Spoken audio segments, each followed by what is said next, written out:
We agree. Let there not be the power of the state unleashed on Agree. peaceful protection. Manas, I agree, and that has not happened. 1 second. We have videos which we have placed, which we will place before your lordship. And Manas, what happens is political parties get into the act, and this is what happens. People who are taking to the media to communicate their views, Yes. let us deal with them with a great deal of I agree, sympathy. I It's a time of national catharsis. Look at the girl, don't across be in India- denial. Manas, mode. now, for example, they say pelvic and collarbone was broken. False. Post-mortem doesn't say that. Lordship, going to right state now. and the center, they'll keep arguing. CBI, Fair. CBI is investigating it. Yes. We will ask for a report from the CBI. Now, what we propose I just- 1 second. Just 1 second. This must stop. We are in charge of the proceeding. We have heard Mr. Solicitor. We have heard Mr. Sybil. If we start hearing all the interveners, there'll be no end to it. Lordship, Please have some patience. We are going to now tell you what we are proposing to do. We are not disposing of the case, but let's allow us to at least pronounce what we intend to do. All right. No, this is the list of okay. acts. Would your lordship just This pause is a the minute? statement. On 9 August 2024, a 31-year-old postgraduate doctor at R.G. Carr Medical College Hospital, Kolkata, who was in a 36-hour duty shift, was raped and murdered inside the seminar room of the hospital. As horrific details have emerged in the course of media reportage, the brutality of the sexual assault and the nature of the crime have shocked the conscience of the nation. The name and graphic images of the deceased have been widely circulated on social media without regard to her privacy or dignity. Writ petitions were instituted before the Calcutta High Court seeking, among other things, a court-monitored investigation of the crime and the conduct of the hospital authorities, including the role of the principal of the medical college and other officials by a special team of investigating officers. It has been alleged that the parents of the deceased were initially informed that their daughter had committed suicide. They were permitted to see the dead body after several hours, and a first information report in regard to the murder was registered belatedly by the police after several hours. By its order dated 13 August 2024, the High Court transferred the investigation to the Central Bureau of Investigation. Following the incident, agitations and protests were called by doctors' associations, student bodies, and civic groups across the country. On the eve of Independence Day, several areas in Kolkata saw protests spurred by the Reclaim the Knife campaign. At 12:30 a.m. on 15 August, when a protest was underway at the hospital, a large mob assembled at the premises of the R.G. Carr Medical College Hospital and vandalized the emergency ward and other departments of the hospital. Following the acts of wanton disruption and vandalism, the Indian Medical Association, a private and voluntary organization of doctors in India, called for a nationwide withdrawal of medical services except emergency services for 24 hours on 17 August 2024. In the aftermath of the brutal incident and the demonstrations which followed, the state government was expected to ensure the deployment of the state machinery to prevent a breach of law and order. It was all the more necessary to do so since investigation of the crime which took place in the precincts of the hospital was underway. We are unable to comprehend how the state was not prepared to deal with the incident of vandalization of the premises of the hospital. Nationwide protests following the brutal incident in R.G. Carr Medical College Hospital have brought the issue of the lack of institutional safety for doctors to the forefront. Medical associations have consistently raised issues of the lack of workplace safety in healthcare institutions. Medical professionals, in the performance of their duties, have been unfortunate targets of various forms of violence. Hospitals and medical care facilities are open throughout the day and night. Medical professionals, doctors, nurses, and paramedic staff work round the clock. Unrestricted access to every part of healthcare institutions has made healthcare professionals susceptible to violence. Patients of relatives in anguish are quick to attribute untoward results to the negligence of medical professionals. Such allegations are immediately followed by violence against medical professionals. In May 2024, 2 on-duty doctors were allegedly attacked by relatives of a patient who died during treatment in a hospital in West Bengal. In another incident in May 2024 in Bihar, following the death of a 25-year-old pregnant patient, a nurse was allegedly pushed off the first floor of the building by the kin of the patient. In August 2024, A final year resident in a hospital in Hyderabad was allegedly assaulted by a patient's attendants after the patient died due to medical conditions. These incidents of violence are a few among the many that have been unleashed against members of the medical community in the recent past. They are portents of a systemic failure to protect doctors, nurses, and paramedical staff in the confines of hospitals. With few or no protective systems to ensure their safety, medical professionals have become vulnerable to violence. With the involvement of systemic issues for healthcare across the nation, this court has had to intervene. Women are at particular risk of sexual and non-sexual violence in these settings. Due to ingrained patriarchal attitudes and biases, relatives of patients are more likely to challenge women medical professionals. In addition to this, female medical professionals also face different forms of sexual violence at the workplace by colleagues, seniors, and persons in authority. Sexual violence has had its origins even within the institution, the case of Aruna Shanbag being a case in point. There is a hierarchy within medical colleges, and the career advancement and academic degrees of young professionals are capable of being affected by those in the upper echelons. The lack of institutional safety norms at medical establishments against both violence and sexual violence against medical professionals is a matter of serious concern. While gendered violence is the source of more malevolent manifestations of the structural deficiencies in public health institutions, the lack of safety is of concern to all medical professionals. Preserving safe conditions of work is central to realizing equality of opportunity to every working professional. This is not just a matter of protecting doctors. Their safety and well-being as health providers is a matter of national interest. As more and more women join the workforce in cutting-edge areas of knowledge and science, the nation has a vital stake in ensuring safe and dignified conditions of work. The constitutional value of equality demands nothing else and will not brook compromises on the health, well-being, and safety of those who provide health care to others. The nation cannot await another rape or murder for real changes on the ground. Several states, such as Maharashtra, Kerala, Karnataka, Telangana, West Bengal, Andhra Pradesh, and Tamil Nadu, have enacted legislation to protect healthcare service professionals from violence and damage to property. All these enactments prohibit any act of violence against medical professionals. The offense is non-bailable and punishable with 3 years of imprisonment.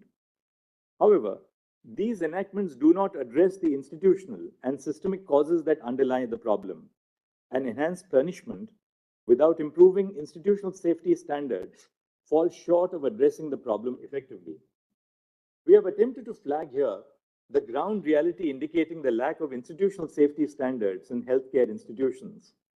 A non-exhaustive formulation is set out below. A.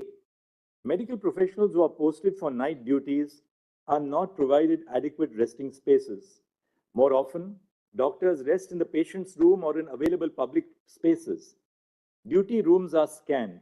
Separate duty rooms for male and female medical professionals are conspicuous by their absence in most healthcare establishments. B.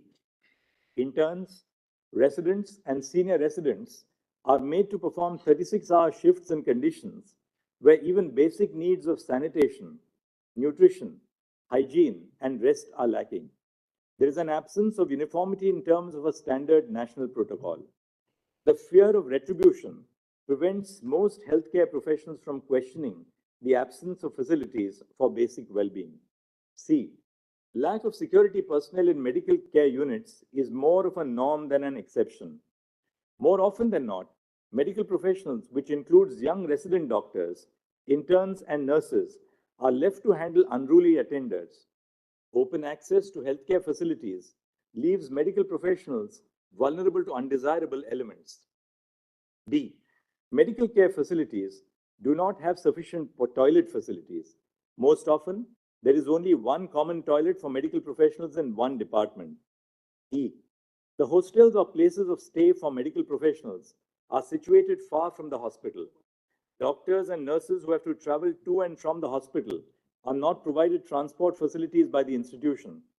Even within the precincts of the sprawling spaces of public hospitals, there is either inadequate or no transportation facilities for the safe commute of professionals. F. There is an absence or lack of properly functioning CCTV cameras to monitor ingress and egress to the hospital, and to control access to sensitive areas. G, the patients and their attenders have unrestricted access to all places within the hospital, including intensive care units and the doctor's resting rooms. H, lack of screening for arms and weapons at the entrance of hospitals. I, dingy and ill-lit places within the hospitals. J, medical professionals have to shoulder the responsibility of being both medical and emotional caregivers to patients and their relatives. There are no supportive facilities and no training and communication skills. And K, certain spaces within hospitals, such as the intensive care unit and the emergency wards, are prone to a greater risk of violence because of the severity of medical conditions of patients in these departments. We have, in this backdrop, formed the view that a national consensus must be evolved after due consultation with all stakeholders on the urgent need to formulate protocols governing the issues which this order has highlighted. We have attempted to compose for this purpose a diverse body of persons with experience in healthcare institutions. A national task force with the following members of the medical profession is hence constituted. 1. Surgeon Vice Admiral Aarti Saryan, AVSM, VSM, Director General Medical Services, Navy. 2. Dr. D. Nageshwar Reddy, Chairman and Managing Director, Asian Institute of Gastroenterology and AIG Hospitals, Hyderabad. 3. Dr. M. Srinivas, Director, All India Institute of Medical Sciences, AIIMS, Delhi. 4. Dr. Pratima Murthy, Director, National Institute of Mental Health and Neurosciences, NIMHANS, Bangalore. E. Dr. Govardhan Dutt Puri, Executive Director, All India Institute of Medical Sciences, Jodhpur. 5. 6. Dr. Soumitra Rawat, Chairperson, Institute of Surgical Gastroenterology, GI and HPB Oncosurgery and Liver Transplantation, and Member Board of Management, Sir Gangaram Hospital, New Delhi, and Member Court of Examiners of the Royal College of Surgeons, England. 8. Professor Anita Saxena, Vice Chancellor, Pandit B.D. Sharma Medical University, Rohtak, formerly Dean of Academics, Chief Cardiothoracic Center and Head Cardiology Department at the All India Institute of Medical Sciences, Delhi. 9. Dr. Pallavi Saple, Dean, Grant Medical College and Sir J.J. Group of Hospitals, Mumbai. And 10. Dr. Padma Srivastav, former professor at the Department of Neurology, AIIMS, Delhi, currently serving as the Chairperson of Neurology at Paras Health, Gurugram. The following shall be the ex officio members of the NTF. A. The Cabinet Secretary to the Government of India. B. The Home Secretary to the Government of India. C. The Secretary, Ministry of Health and Family Welfare, Government of India. D. Chairperson of the National Medical Commission. And E. President of the National Board of Examinations. The NTF shall formulate effective recommendations to remedy the issues of concern pertaining to safety, working conditions, and well-being of medical professionals and other cognate matters highlighted in the above segments of this order. The NTF shall, while doing so, consider the following aspects to prepare an action plan. The action plan may be categorized under two heads. 1. Preventing violence, including gender-based violence against medical professionals. And 2. Providing an enforceable national protocol for dignified and safe working conditions for interns, residents, senior residents, doctors, nurses, and all medical professionals. 1. Prevention of violence against medical professionals and providing safe working conditions. A. Ensuring due security in medical establishments. 1. Triaging departments and places within the hospital based on the degree of volatility and the possibility of violence. Areas such as emergency rooms and intensive care units are prone to a greater degree of violence and may possibly need additional security in place to deal with any untoward incident. 2. A baggage and person screening system at every entrance of the hospital to ensure that arms are not carried inside the medical establishment. 3. Preventing intoxicated persons from entering the premises of the medical establishment unless they are patients. And 4. Training security personnel employed at hospitals to manage crowds and grieving persons. B. Infrastructural development. 1. Provision of separate resting rooms and duty rooms in each department for A. Male doctors, B. Female doctors, C. Male nurses, D. Female nurses, and E. A gender-neutral common resting space. The room must be well ventilated, have sufficient bed spaces, and provide a facility for drinking water. Access to these rooms must be restricted through installation of security devices. 2. Adopting appropriate technological intervention to regulate access to critical and sensitive areas, including through the use of biometric and facial recognition. 3. Ensuring adequate lighting at all places in the hospital, and if it is a hospital attached to a medical college, all places within the campus. 4. Installation of CCTV cameras at all entrance and exit points of the hospitals and the corridors leading up to all patient rooms. And 5. If the hostels or rooms of the medical professionals are away from the hospital, provision of transport between 10 p.m. to 6 a.m. for those who wish to travel to or from their place of stay to the hospital. C. Employment of social workers trained in grief and crisis counseling at all medical establishments. D. Conducting workshops for all employees of medical establishments, including doctors, nurses, and helpers, on handling grief and crisis. E. Constitution of employees' safety committees composed of doctors, interns, residents, and nurses at every medical establishment to conduct quarterly audits on institutional safety measures. F. Including additional requirements on institutional safety measures for medical professionals as a criteria for accreditation of healthcare establishments by the National Accreditation Board for Hospitals and Healthcare Providers. And G.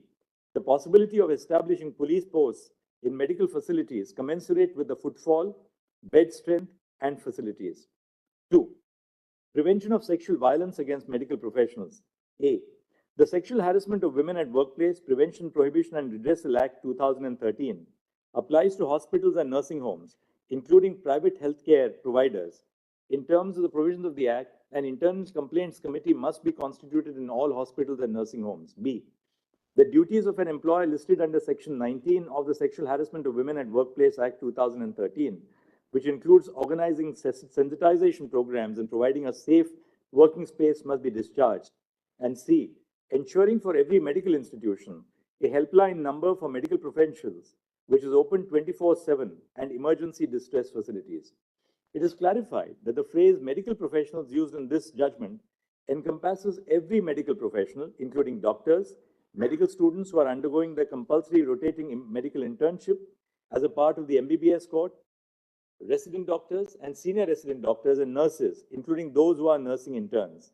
The phrases medical establishments, hospital, medical institutions are interchangeably used. The NTF shall be at liberty to make recommendation on all aspects of the action plan highlighted above and any other aspects which the members seek to cover. They are at liberty to make additional suggestions where appropriate. The NTF shall also suggest appropriate timelines by which the recommendations could be implemented based on the existing facilities and hospitals. The NTF is required to consult all stakeholders. Bearing in mind the gravity and urgency of the situation, we have included the heads of the National Medical Commission and the National Board of Examinations as ex officio members of the NTF. Bearing in mind the national concerns which have been raised over the issue and the high priority which must be given to the creation of safe working conditions in healthcare institutions, we request the Cabinet Secretary to the Union Government to associate with the work of the NTF. The Home Secretary of the Union Government has also been made a member of the NTF in order to facilitate proper coordination with the state governments.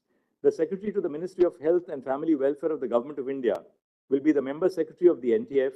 The Ministry of Health and Family Welfare will provide all logistical support, including making arrangements for travel, stay, and secretarial assistance, and bear the expenses of the members of the NTF. The NTF is requested to submit an interim report within 3 weeks and the final report within 2 months from the date of this order. All state governments and union territory governments, through their secretaries in the Ministries of Health and Family Welfare, and the central government, through the Secretary Union Ministry of Health and Family Welfare, must collate information from all hospitals run by the state and by the central government, respectively, on the following aspects. A. How many security personnel are employed at each hospital and each department? B. Whether there is a baggage and person screening mechanism in place at the entrance of the medical establishment. C.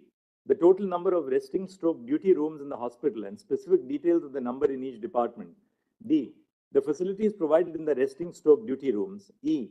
Information on whether all areas of the hospital are accessible to the general public, and if so, with or without any security restrictions. F. Whether there are CCTV cameras in the hospital. If there are, how many and in which locations? G. whether the institution provides medical professionals training to appropriately handle the grief of patients. If so, the details of the training must be provided. 8, whether social workers who specialize in handling grief of families of the patients are employed at the hospital. If so, then total number of social workers must be provided. I, whether there are police outposts within the premises of the hospital or the medical college hospital campus. J, whether an internal complaints committee in terms of the Sexual Harassment of Women at Workplace Act 2013 has been constituted. And K, whether the employer of the establishment has discharged the duties prescribed by Section 19 of the Act of 2013. If so, the details of it. The data submitted shall be tabulated and filed with an affidavit by the Union Government within 1 month from this order. The Central Bureau of Investigation shall submit a status report to this court by, we'll say 22nd and not 23rd, by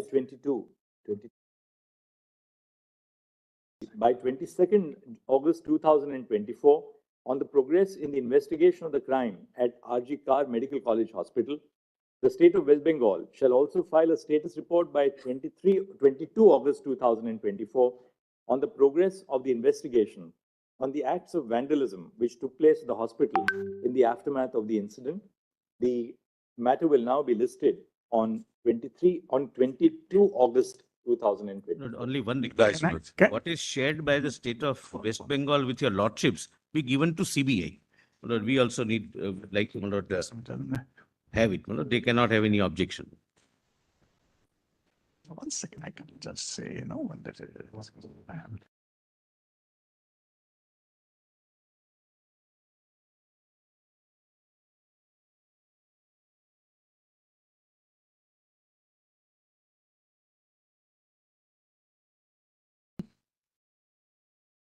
Lord, what is shared by My lord, can I state- just add one thing, my lord? only what is shared?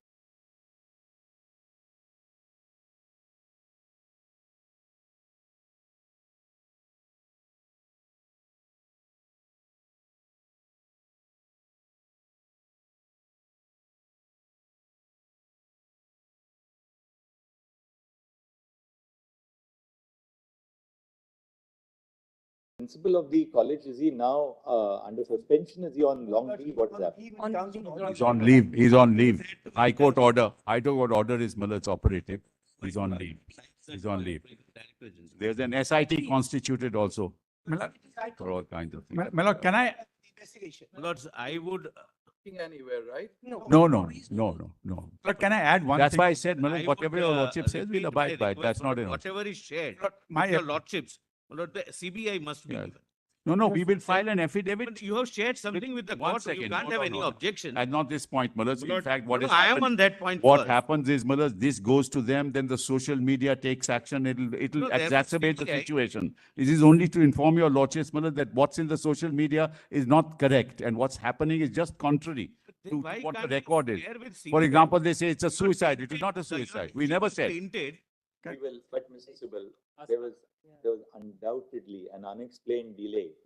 I am not on merit. Yes, my lord. I am not on What that. is to hide from CBI? Mullahs, my lord? one second. This shows we are One not second, getting I am cooperation. not on that, Mullahs.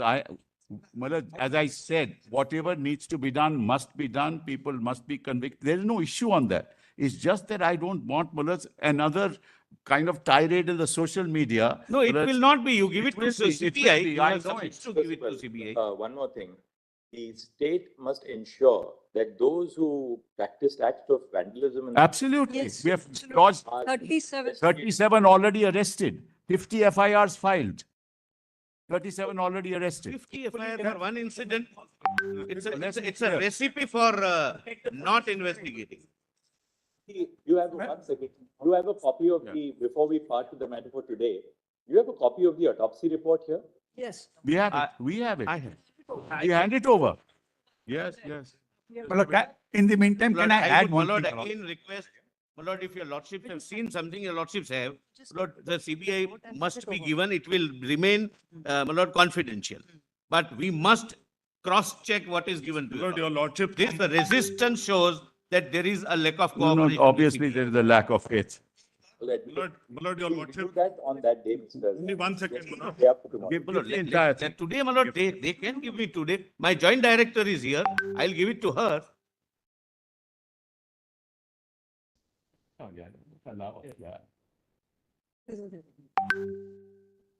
Just allow. Yes. Yeah, yes. Now, What Malad, is there to hide from one CBI? second, one Malad? second. If they have given Nothing is- something related to crimes, it must be given, Malad, to the Kindly CBI. see, kindly see page 40. Kindly, Don't read it aloud, we'll just. kindly page 40.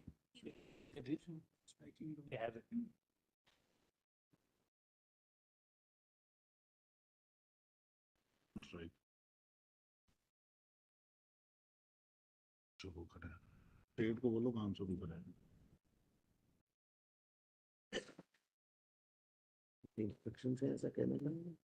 Yes, yes, I know. पेट को बोलो काम शुरू करें Hmm.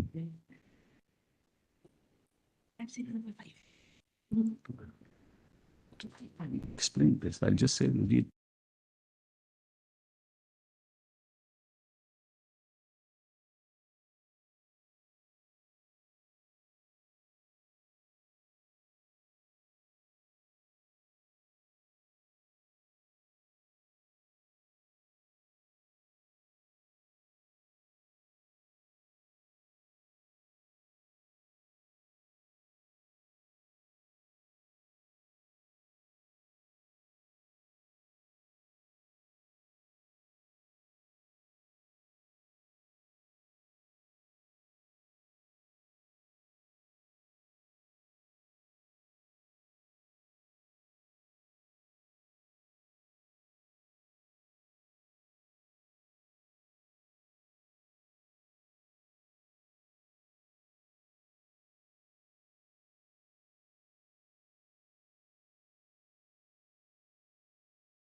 Outside.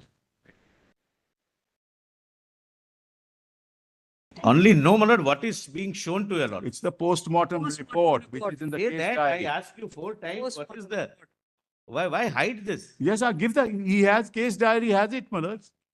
Post-mortem report is there. I don't know why I'm showing nothing else. Case diary has been handed over to the Handed over CBI. to the CBI. The entire case diary, inclusive of. Yeah, protocol. inclusive of Ah, this. there. for the safety of lady dog She's not a lady.